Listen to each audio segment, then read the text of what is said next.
Ang South Korea ay isa sa mga bansang hinahangaan pagdating sa kagandahan.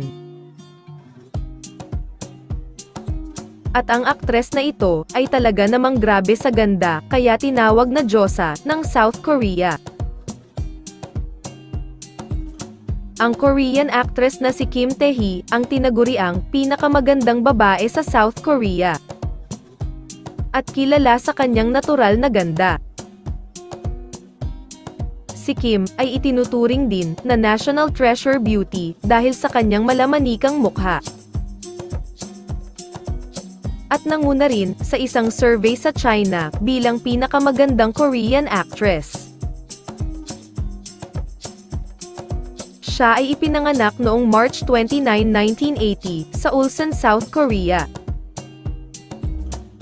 At nagtapos sa prestihiyosong Seoul National University sa kursong Fashion Design.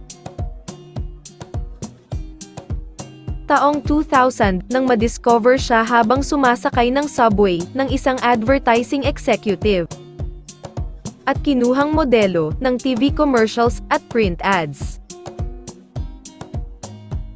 Noong 2003, gumanap siyang kontrabida sa popular na Korean drama na Stairway to Heaven na ipinalabas din sa Pilipinas. Siya rin ay bumida sa palabas na Love Story in Harvard na sikat din sa Japan.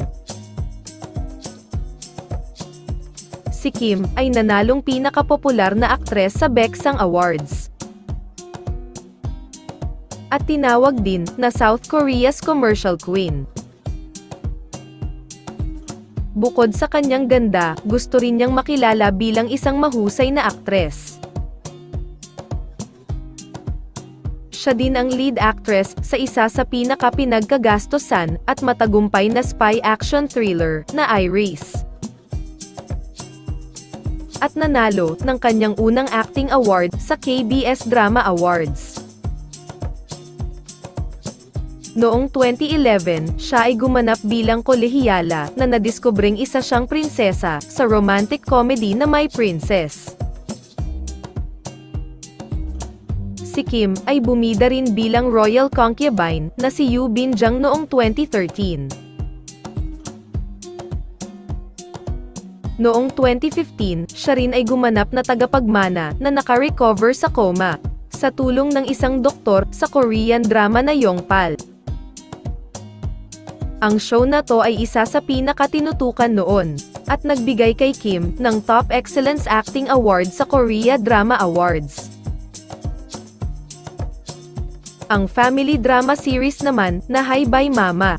Ang comeback drama niya matapos ang 5 taon. Noong September 2012, si Kim ay napabalita noon nakadate ang South Korean singer-actor na si Rain. At matapos ang ilang taon ng pagiging magkasintahan, ay nagpakasal noong January 19, 2017, sa Gahodong Cathedral, sa Jongjo, Seoul, South Korea. Ilang araw matapos ikasal, pumunta naman ng Bali, Indonesia, ang A-list couple kung saan nila napiling mag-honeymoon. Noong May 23, 2017, ibinalita ng agency ng aktres na Lua Entertainment na siya ay buntis sa unang anak nila ni Rain. At noong October 25, 2017, si Kim ay nanganak ng isang babae. February 2019 naman, nang i-anunsyo ni Kim na siya ay buntis sa pangalawang anak.